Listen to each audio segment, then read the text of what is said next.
Metro News, the voice of West Virginia, presents The Blitz, a weekly breakdown of high school football throughout the Mountain State. Now, here's your host, Garrett Cullen. Another edition of The Blitz, online at WVMetroNews.com around the state of West Virginia. Joined as always by the voice of high school sports throughout West Virginia, Fred Persinger. And Fred, we've got quarterfinal playoff week coming up this week. A lot of things took place in the opening round of the playoffs, and one note to take out of last week, it was not a good week to be a 6th seed. All 11 seeds won.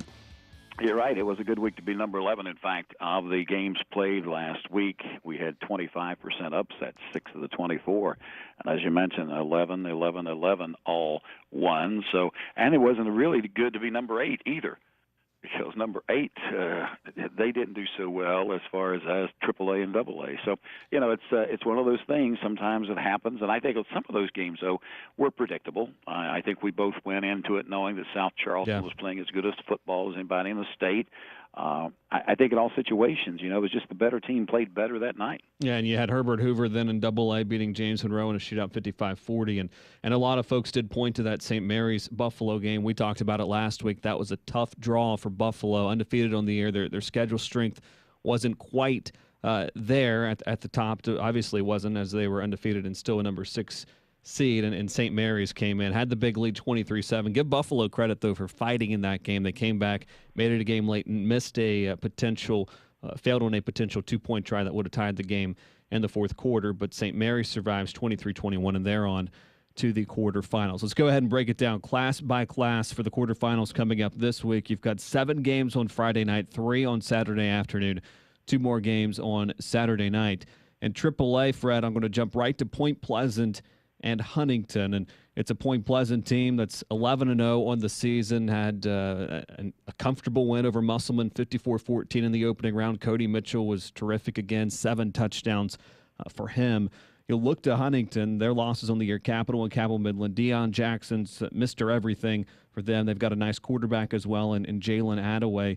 And Point Pleasant, Fred, back-to-back quarterfinal appearances 2 years ago. They hosted Wheeling Park, lost in that game.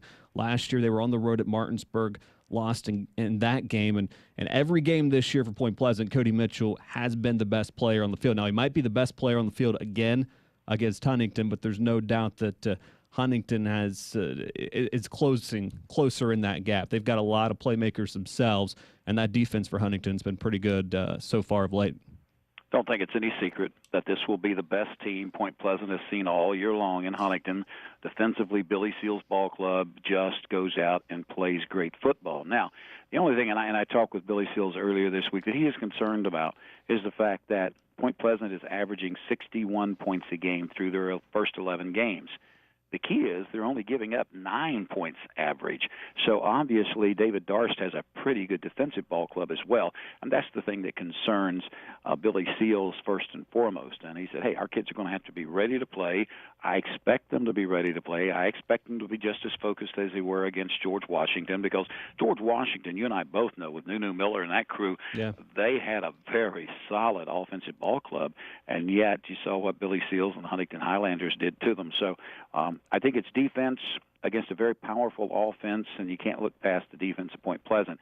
But, yeah, I definitely think that Huntington is by far the best team that Point Pleasant will play, and we'll see. We'll see what happens. Yeah, that'll be a fun game just to find out more about Point Pleasant. It's hard to say that in the quarterfinals, but and to Point's credit, I mean, you can complain and gripe about their schedule all you want, but they have dominated almost all those games. Now, the one closer game there, the game against Parkersburg South, where they won by a touchdown, but that's an intriguing game to start off there on Friday night out of AAA. Another one, South Charleston on the road at Wheeling Park. It's an 8-3 South Charleston team, a 9-1-1 Wheeling Park team. And I go back to 2 years ago, the opening round of the playoffs.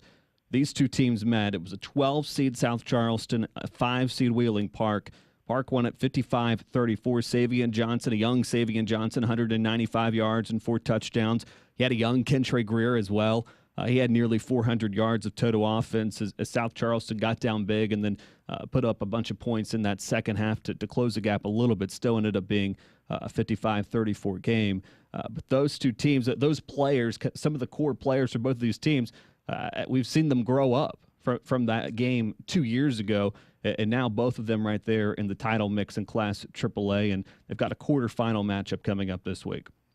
Going to be a good one. Let's look at South Charleston first. They started the season 2-3, so after the first 5 games, people were wondering about them.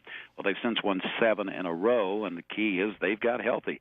Fred Crozier played quite a bit in the win this past week over Jefferson on the road, 28-8, and that was a long, long trip for South Charleston. But they did what they had to do. They went up. They stayed the night on Friday night. They got up Saturday, went through the game at 1:30 and won. Donnie Mays has a very good football team. Now, we know, though, without question, that Coach Doherty has a very good football team up in the Northern Panhandle. I mean, they've got the one loss on the season, which was a little surprising. No secret there. That tie, you throw it away because they didn't get to play it, and I think you throw that one away for them in Bridgeport as well. But it's still going to be a good football game. I like South Charleston. I think they're playing as good as anybody in the state, and they'll be tested, no question. They'll be tested certainly this Friday night. We'll see what happens. Yeah, a battle of running backs as well, and Savion Johnson for Wheeling Park, who's had a tremendous second half of the season, a great year overall, and C.J. Perkins, who's had a couple of big games back-to-back. You go back a couple of weeks ago, he had over 315 yards on the ground, had a productive outing in that game against Jefferson as well. So in South Charleston, a lot of the talk is on Kentre Greer and those receivers and Derek Pitts and Fred Crozier, but Pooh Bear Perkins there has been a big physical guy, physical threat for them on the ground of late as well. Another good one, number 5 Martinsburg at number 4 Capital. Man, all these quarterfinal games in AAA, especially on all these Friday night games, Martinsburg and Capital, 5 versus 4. And Fred, these two teams are, but despite the difference in geographical differences between the two, one in the Eastern Panhandle, the other in the Kanawha Valley, they're familiar with one another over the last few years. You go back to the 2013 semifinals, 35-21, Martinsburg with the win. Last year's semifinals, a 35-7 win for Capital, and here we are, third year in a row, they're going to be meeting in the playoffs.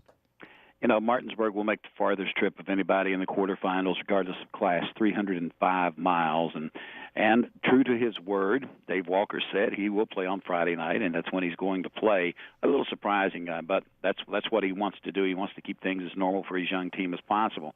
His team is young, but certainly they're not near as young as they were the first couple of weeks of the season when they were finding it a tough way to win. He says now they figured out how to finish games, and he likes what he puts out onto the field. But now Capital is just good. I mean, Tyree Pratt, you got Silas Nazario there. You've got some really, really good playmakers. The one thing that Martinsburg is concerned about, and rightfully so, is that speed that Capital is going to put on the turf at Lately Field. So I think it's going to be a great ball game. I really do. It's one you'd really love to be able to see if you could. Yeah, and Tyree Pratt had been banged up a bit earlier in the year, and he's getting healthy, so that Capital offense back to moving. Concern for Martinsburg, that running back Mikey Jackson, he went injured, had a foot injury last week in that opening round win over Greenbrier East, so we'll have to watch that as that game comes up here on Friday night. The other quarterfinal game, Brooke against Cabell Midland. Cabell Midland, a business-like win over Princeton, 55-7 in the opening round. You had Jacob Hendricks with 131 rushing yards, Devin Stapleton, 123 yards, Caperton Humphrey, 122 yards. So that was a Cabell Midland-esque type win there over Princeton in the opening round. And then Brooke, down 14-0 at the half at Morgantown. The Bruins flipped the game in the second half. They scored 27 unanswered points to win 27-14. Justin Lowry, 2 rushing touchdowns for Brooke. He had quarterback Cody Hudson throwing for 148 yards in the comeback. And we know about the receivers as well, including Thomas Cole. So that's a Brooke team that's got a couple of big wins now on the year, Fred, and including a win over Wheeling Park, a win over Morgantown now. And they've got a big challenge coming up against Cabell Midland, but they've proven they've got some weapons. Talked with Mac McLean over the weekend, and Mac said, I asked him, I said, Coach, I don't know what you said at halftime, but it should be sold. I said, maybe you could just come on a radio program of mine and repeat it. He said, Fred, let's say this. The speech I gave my kids at halftime of the Morgantown game was about 9 minutes long. If you want me to clean it up and be on your show, it's going to be about 9 seconds long. And then he took a real stern face and he said, I think I'm going to have that same talk with my team starting Monday of this week and have it every day because He knows his hands are full. Cabell Midland is the complete deal. You're going to have to play perfect. Mac McLean knows that. And you have to hope that Cabell Midland stumbles a little bit. They're just that good. Let's just be honest. They're that good. So can Brook win? Yes. Yes, they can. But like I said, they're going to have to play almost a perfect game on the road in Ona. Yeah, they need a similar type game to how they beat Wheeling Park. And the thing with Cabell Midland, it might be the case all the way through, you're going to have to catch them on an off night because when they're clicking and all cylinders are going, it's tough to beat Cabell Midland. You're going to have to catch them off, get some turnovers, your typical upset material for a team that's been that good all year. Yeah, no secret. I mean, they put 55 on the board against Princeton. We knew Princeton was not the team that could match up against them. They came in 5-5. They finished with a losing record. But West Eddy, I thought, did a great job with the Tigers this year. So young, him taking over just 4 months before the season started. So give them credit. But when you're going into the playoffs and you can still put 55 on the board against a top 16 team, then you're pretty good. And Cabell Midland is pretty good. Let's go to Double-A now, and we'll start with Mingo Central at Bluefield. The Miners looked well-rested, Fred. Stevie Hammond, the quarterback for Mingo Central, 14 of 19 passing, 298 yards, 5 touchdowns. He also added 2 rushing touchdowns as well. So we talked about Point Pleasant's Cody Mitchell with 7 touchdowns. Mingo Central, Stevie Hammond also with 7 touchdowns as the Miners beat Summers County 68-28. On the road at a Bluefield team that had no troubles in beating Weir 32-13, and we've talked about all Bluefield speed and the offensive weapons that they have. And that one adds an extra spark to it just because what happened at the end of the regular season, whether Mingo Central was trying to avoid Bridgeport, whatever that is, I can guarantee you Bluefield's going to be using that as even more motivation coming into this week, whether that was the case or not. Oh, yeah, it's locker room material. You know, Yeah. You wanted us, well, you got us, and let's see what you can do with us. You know, Bluefield is just so quick. There's no secret there, and you know, I think they are a ball club that is going to be tough to handle. I just think that back now they got to play smart football, and sometimes Freddie Simon's ball clubs we've seen in the past. Last year against Ravenswood, they didn't play smart football, but they've got to do it against a good Mingo Central ball club, and you know, this one, and to take nothing away from Tulsa or Herbert Hoover. But I'm telling you, I think this one is for maybe a trip to Wheeling Island Stadium. I just think these two teams, when you look at Tulsa, you know, what can you say about Luke Presley? I mean, he's as good a player as there is in the state. But still, I know he got banged up a little bit in their win over Liberty Raleigh. So Herbert Hoover, Tim Myers' ball club has proven that they're pretty good. But Bluefield, Mingo Central, just quality athletes everywhere you look. I think this is going to be a heck of a ball game at Mitchell Stadium coming up Friday night. Yeah, and Tulsa fans, Fred, are screaming at you right now because they beat Mingo Central earlier in the year. But to your point, Mingo Central, week in and week out, since that game, has just seemed to improve. Now, you can throw the end of the regular season out there, but their offense has been clicking with stupid-type numbers every week of the season. And Bluefield's proven a couple of times that they can give up some points, and this one has potential, in my opinion, to be one of those shootouts. Oh, I think so. I definitely think with Stevie Hammond at quarterback could easily be a shootout. I like the speed of Bluefield, but again, you know, they're going up against a very good team, and Yogi Kinder's a veteran coach that you guarantee he's scheming something that he thinks will work against Bluefield and that speed. So we'll see what happens. You know, when you look down in the bottom half of that bracket, though, Tulsa and Herbert Hoover, very, very impressed with what Hoover did on the road, put 55 on the board against a smack-you-in-the-mouth team like James Monroe. I did not envision that being a shootout, and that's exactly what it turned out to be, 55-40. So give credit to the Huskies. I mean, they played well. And for the Tulsa Rebels, I think they weren't happy with the way they played. I thought they, in talking with their coaching staff this past weekend, they felt like they let Liberty Raleigh hanging around too much. But, you know, again, you don't disclose injuries or anything, but I do know that Luke Presley got banged up on the kickoff and played the entire game. Did not come out. And that shows you the toughness of this kid. You know, I think that's going to be another good one because obviously Herbert Hoover can put some points on the board. Yeah, and Luke Presley, we've talked with him a couple of times on the season. He is a tough kid and has had a terrific season for Tulsa. So Herbert Hoover, Tulsa, another Friday night game, quarterfinals in Class AA. Number 5 Kaiser at number 4 Fairmont Senior on Friday night as well. You look to Kaiser; they've got a nice young quarterback in Brady Hours, fullback Cody Roadheaver in there as well. They always have good backs in their backfield. Kaiser does. Fairmont Senior, we know their playmakers: Dom Smith, Nick Davis, and Bryson Gilbert. Just a few of those, and that one should be a fun game coming up from Fairmont on Friday night. Yeah, no question. I think Sean Beiser has got a very, very good ball club. J.L. Abbott has proved all season long what his kids can do, and I know Sean Beiser is looking forward to the game. I think he loves competition. He's going to get his hands full with Fairmont Senior, and the Polar Bears just going to have to be ready to play, because this is one, you get a 4 or 5 matchup, to me, it's just like 8-9. They're so close, anything could happen. All right, the final quarterfinal comes up. I was surprised this game was set for Saturday at 1:30, RCB in Bridgeport. Did that surprise you, Fred? Shocked me. Yeah. Of course, they are located 6 miles apart. But I talked with them afterwards, and, RCB did play Saturday in the first round. So they figure, we're not going to come back on 1 day short rest, so that's why they went Saturday. And then they figured, West Virginia's playing at noon on Saturday, so don't lose that crowd that could be staying home watching the game, even though the Mountaineers are on the road. So, again, they just Kansas. 7:30. Yeah, exactly. So, you're not going to stay home, and they don't want to give them the option of staying home watching the game on TV. They'd rather have them in the stands. So, and again, they need that extra time. Last time these two teams played, it wasn't even a game. 42 days is not a game. And so definitely Brian Fisher's just trying to figure out exactly what they can do against Bridgeport, if anything. You talk about playmakers, Dylan Tonkery and Dante Bonamico and Zach Spurlock from Bridgeport. These kids, they're pretty good. They're pretty good. So, got to be ready. You're going to take every ounce of time you can to get ready. It's not like you got a long way to travel again, so you don't have to worry about that. You just got to be ready. Yeah, and you looked at that first game for Bridgeport over RCB. 48-21 was that final score in Week 4. Dylan Tonkery, Dante Bonamico, Zach Spurlock all had over 100 yards rushing in the game. 436 yards rushing for Bridgeport. 48 offensive plays. How many, Fred, do you think were on the ground in that game out of 48? How many they had total? Yeah. They had 48 plays total. 48 plays. 46. 45. 45. Yeah. Typical that's Bridgeport. Normal. That's Bridgeport. Exactly. They run a quick ball game. I know one thing's for sure. Brian Fisher is more concerned about his defensive side of the ball than he is his offensive side.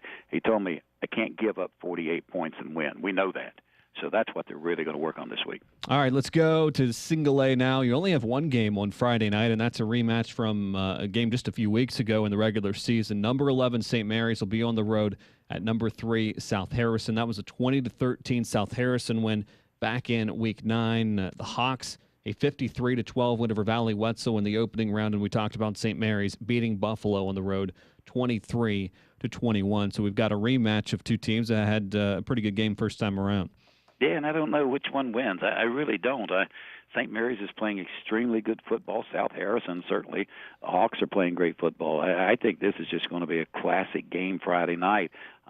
It'll be fun to watch that. That would be another good one to see, because two teams evenly matched, two teams that play each other in a regular season. The regular season game was close, and I think it'll be a very, very good football game. Yeah, we talked with South Harrison quarterback Ian Riggleman back on the High School Sports Line last week, and you look at South Harrison's offense, and they had nice production in the win over Valley Wetzel, but really the story from them week in and week out has been their defense. Haven't allowed more than 13 points this season.